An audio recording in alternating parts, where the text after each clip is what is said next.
الحمد لله وكفى وسلام على عباده الذين اصطفى أما بعد فأعوذ بالله من الشيطان الرجيم بسم الله الرحمن الرحيم ألف لام ميم ذلك الكتاب لا ريب فيه هدى للمتقين الذين يؤمنون بالغيب ويقيمون الصلاة ومما رزقناهم ينفقون صدق اللہ العظیم۔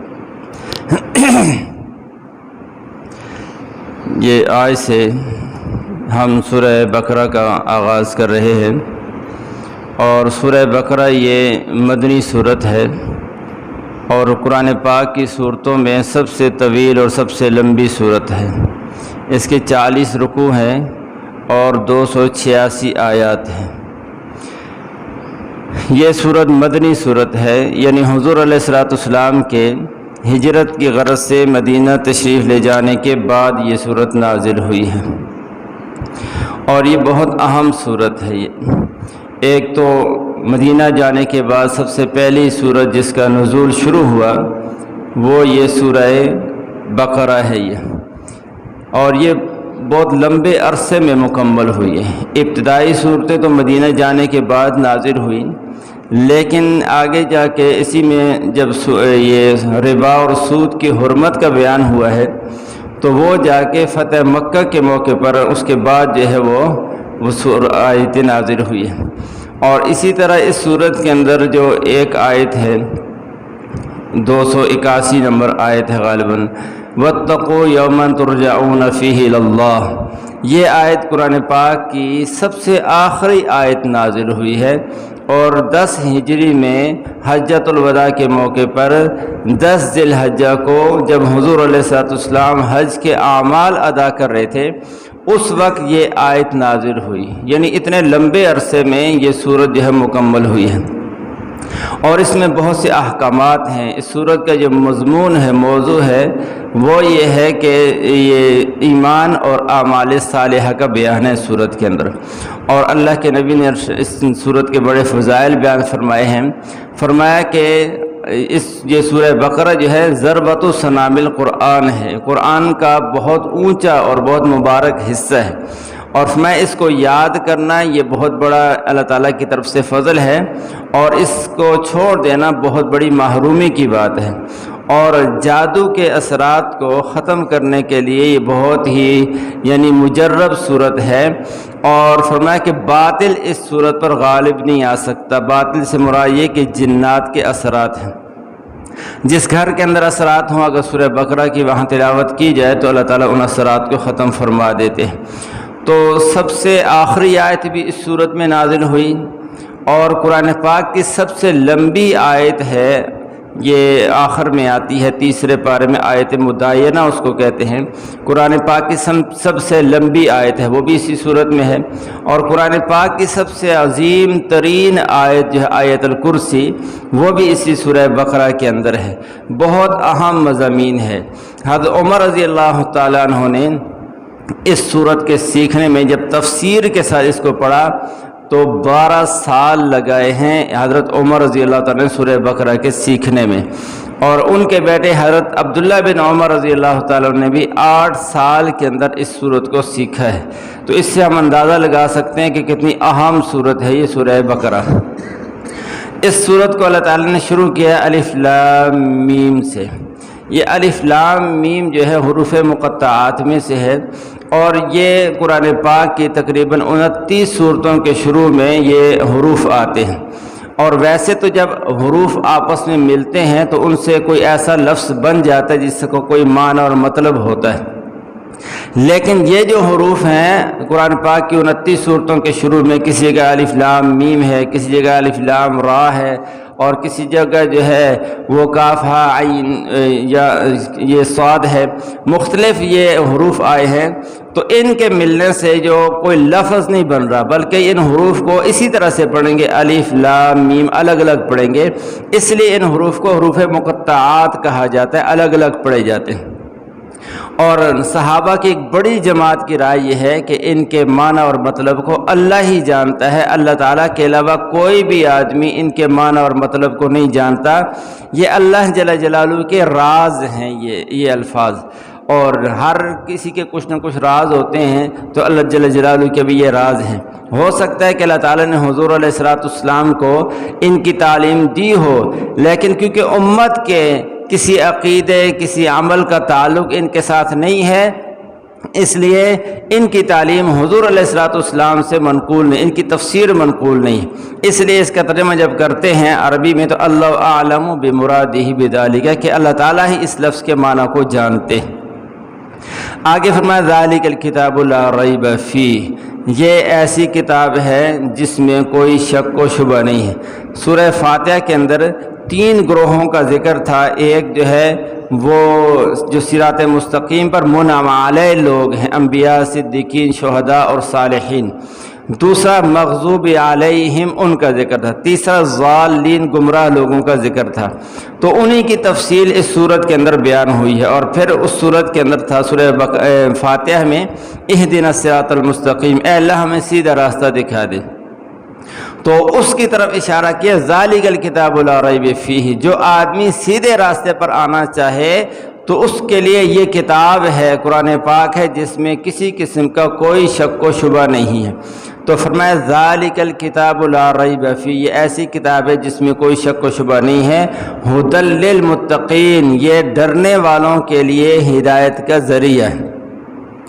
یہاں لفظ استعمال ہوا ہے ذالک، عربی میں ذالک کا لفظ جو ہے وہ کوئی چیز جب دور ہو اس کی طرف اشارہ کرنے کے لیے ذالک استعمال ہوتا ہے، اور جو قریب ہو اس کے لیے ھذا استعمال ہوتا ہے۔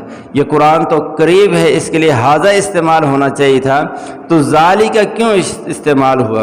علماء نے لکھا ہے کہ جب کوئی چیز دور ہو اس کے لیے بھی ذالک آتا ہے، اور جو کوئی چیز بہت ہی اونچے مرتبے پر فائز ہو، بہت ہی عظیم چیز ہو، اس کے یعنی اونچے مرتبے پر ہونے کی طرف اشارے کے لیے بھی ذالک استعمال ہوتا ہے، جو دور کے لیے استعمال ہوتا ہے۔ تو ذالک الکتاب لا ریب فیہ، یہ ایسی عظیم کتاب ہے جس میں کسی قسم کے شک و شبہ کی گنجائش نہیں ہے، ھدی للمتقین، یہ ہدایت ہے ڈرنے والوں کے لیے، یعنی جن لوگوں کے دلوں میں اللہ کا خوف ہوگا اور وہ یہ سمجھتے ہوں گے کہ یہ دنیا کی زندگی ہماری آخری زندگی نہیں ہے، بلکہ اس کے بعد بھی ایک زندگی ہے جس کے اندر ہم نے اللہ تعالیٰ کے سامنے اپنی دنیاوی زندگی کا حساب دینا ہے، جن کو ہر وقت یہ خوف لگا رہتا ہے، تو یہ کتاب ان کو سیدھے راستے پر لاتی ہے۔ یہاں فرمایا ھدی للمتقین، اور آگے چل کے دوسرے پارے میں اسی صورت کے اندر اللہ پاک فرماتے ہیں ھدی للناس، یہ کتاب جو ہے سارے انسانوں کے لیے ہدایت ہے۔ یہاں ھدی للمتقین فرمایا، اور آگے چل کے فرمایا ھدی للناس، ساری دنیا کے انسانوں کے لیے ہدایت ہے یہ۔ تو ہدایت کے 2 مطلب ہوتے ہیں، ایک مطلب ہوتا ہے ہدایت کا معنی ہوتا ہے رہنمائی کرنا۔ تو اس کا رہنمائی کا ایک مطلب یہ ہے کہ آپ سے اگر کوئی آدمی راستہ پوچھے کہ یہاں میں نے جانا ہے ریاض الجنہ کے اندر، تو ایک یہ کہ آپ اس کو یہاں کہیں کہ یہاں سے گاڑی پر بیٹھو اور آگے جا کے PCO پیٹرول پمپ کے سامنے جو ہے اتر جاؤ، وہ ساتھ ہی مدرسہ ہے، یہ اس کو بتا دیا، یہ بھی ہدایت ہے۔ اور دوسرا طریقہ یہ ہوتا ہے کہ اس کا ہاتھ پکڑو اور اس کو جا کے سیدھا وہاں پہنچا کے آ جاؤ، منزل مقصود تک پہنچا دینا، یہ بھی ہدایت ہے۔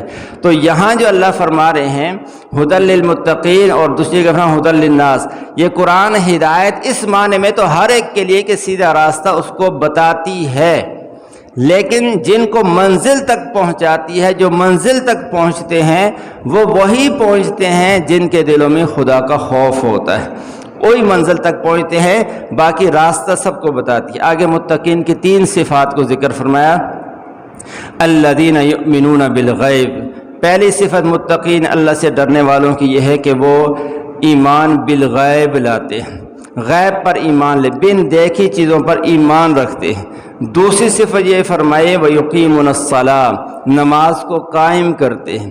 تیسری صفت یہ فرمایا وَمِمَّا رَزَقْنَاهُمْ يُنْفِقُونَ، جو کچھ ہم نے ان کو دے رکھا ہے اس میں سے اللہ کے راستے میں خرچ بھی کرتے رہتے ہیں۔ یہ تین صفات ہیں۔ پہلی صفت متقین کی کیا ہے؟ الَّذِينَ يُؤْمِنُونَ بِالْغَيْبِ، غیب پر ایمان لاتے ہیں۔ اس میں دو لفظ آئے ہیں، ایک ہے ایمان، دوسرا ہے غیب۔ ایمان کس کو کہتے ہیں؟ ایمان جو ہے اگر عربی سے اردو میں ترجمہ کریں تو لغت کے اعتبار سے ترجمہ یہ ہے کہ جو دوسرے کی بات کو اس پر اعتماد کر کے مان لیتے ہیں، اس کو کہتے ہیں ایمان۔ اپنی آنکھوں کے دیکھے پر نہیں بھروسہ، دوسرے کی بات کو سن کر بس مان لیا کہ یہ ٹھیک کہہ رہا ہے، اس کو ایمان کہتے ہیں۔ اور شریعت میں ایمان کس کو کہتے ہیں؟ کہ نبی کی بات کو، نبی کی ذات پر اعتماد کرتے ہوئے مان لینا، یہ ایمان ہے۔ نبی علیہ السلام نے ایک خبر دی ہے، اس خبر کو اپنی آنکھوں سے دیکھا نہیں ہے جو کہہ رہے ہیں وہ، لیکن ان پر اعتماد کر کے اس کو مان لینا، یہ ایمان ہے۔ بس جو یہ کہہ رہے ہیں سچ کہہ رہے ہیں۔ اور غیب کا معنی یہ ہے کہ جو چیزیں انسان اپنے حواس خمسہ کے ذریعے سے، جن چیزوں کو معلوم نہیں کر سکتا، نہ دیکھ کے معلوم کر سکتا ہے، نہ سن کے معلوم کر سکتا ہے، نہ جو ہے ان کو چھو کر معلوم کر سکتا ہے، نہ زبان سے ذائقہ چکھ کے ان کو معلوم کر سکتا ہے، حواس خمسہ کے ذریعے سے جن چیزوں کا علم نہیں آ سکتا، وہ غیب کی چیزیں ہیں۔ تو یؤمنون بالغیب کا مطلب کیا ہوگا؟ کہ نبی علیہ السلام نے غیب کی جو خبریں دی ہیں، ان خبروں کو نبی علیہ السلام پر اعتماد کر کے ان کو سچا تسلیم کر لینا، یہ ایمان ہے۔ حضور علیہ السلام نے فرمایا کہ اللہ ہے، ہم نے اللہ کو دیکھا نہیں ہے۔ اب نبی علیہ السلام کی بات پر ایمان لا کے مان لینا کہ اللہ ہے۔ حضور علیہ السلام نے فرمایا جنت ہے، دوزخ ہے، پلصراط ہے، قبر کے اندر عذاب یا ثواب ہوتا ہے۔ تو اب ہم نے ان چیزوں کو نہیں دیکھا، نبی علیہ السلام نے فرما دیا، تو نبی علیہ السلام پر اعتماد کر کے ان ساری چیزوں کو تسلیم کر لینا دل و جان سے، یہ ایمان ہے۔ تو فرمایا یؤمنون بالغیب، غیب پر ایمان لیتے ہیں۔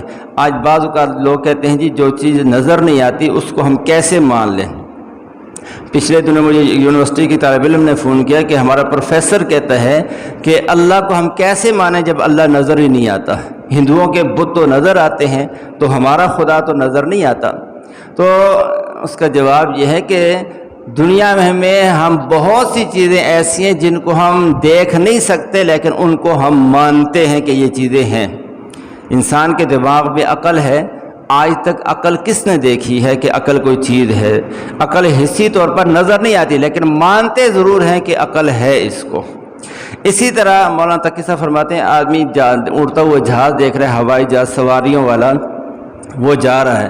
اب نیچے جو لوگ بیٹھے ان کو نظر نہیں آ رہا کہ اس کو کوئی چلا رہا ہے یا نہیں چلا رہا، انہوں نے پائلٹ کو نہیں دیکھا، لیکن یہ کہتے ہیں کہ اس کو پائلٹ چلا رہا ہے، حالانکہ پائلٹ کو دیکھا نہیں ہے، جہاز نظر آ رہا ہے۔ تو فرمایا اسی طرح ہمیں یہ جو کائنات نظر آ رہی چلتی ہوئی، تو اس کا چلانے والا اگرچہ نظر نہیں آتا، لیکن نبی علیہ السلام نے فرما دی، اس لیے ہمیں ماننا پڑے گا کہ اس کا چلانے والا اللہ تعالیٰ کی ذات ہے۔ دوسری صفت فرمایا یقیمون الصلاۃ، قائم کرتے ہیں نماز کو۔ نماز کا قائم کرنا صرف پڑھنا نہیں ہے، نماز کا قائم کرنا یہ ہے کہ نماز کو اس کے فرائض، اس کے واجبات، سنن، مستحبات، ساری چیزوں کی رعایت رکھتے ہوئے نماز کو ادا کرنا، یہ اقامت الصلاۃ ہے۔ تیسری صفت فرمایا کہ مما رزقناہم ینفقون، کہ جو کچھ ہم نے ان کو دے رکھا ہے اس میں سے خرچ بھی کرتے ہیں۔ یہاں فرمایا رزقناہم، انسان کے بعد جو کچھ ہے وہ سارا کا سارا اللہ کا دیا ہوا ہے، اس لیے اس میں سے پھر خرچ بھی کرتے رہتے ہیں۔ یہ صفت ہے متقین کی، تو یہ قرآن ان کے لیے ہدایت ہے۔ تو تین صفتیں ذکر، ایک ایمان بالغیب، تو دوسرے جو ہے دو اعمال ذکر کیے، اعمال میں ایک نماز، بدنی اعمال میں نماز، اور دوسرا جو ہے مالی عبادات میں انفاق فی سبیل اللہ، اللہ کے راستے میں خرچ کرنا۔ خرچ کرنے میں زکوٰۃ بھی ہے، صدقہ فطر بھی ہے، اور اسی طرح سے نفلی صدقات بھی ہیں، سارے اس میں داخل ہو گئے۔ تو متقین کی تین صفتیں ہو گئی، ایمان بالغیب اور اقامت صلاۃ اور اللہ کے راستے میں خرچ کرنا۔ اللہ تعالیٰ مجھے آپ کو ان باتوں پر عمل کرنے کی توفیق نصیب فرمائے۔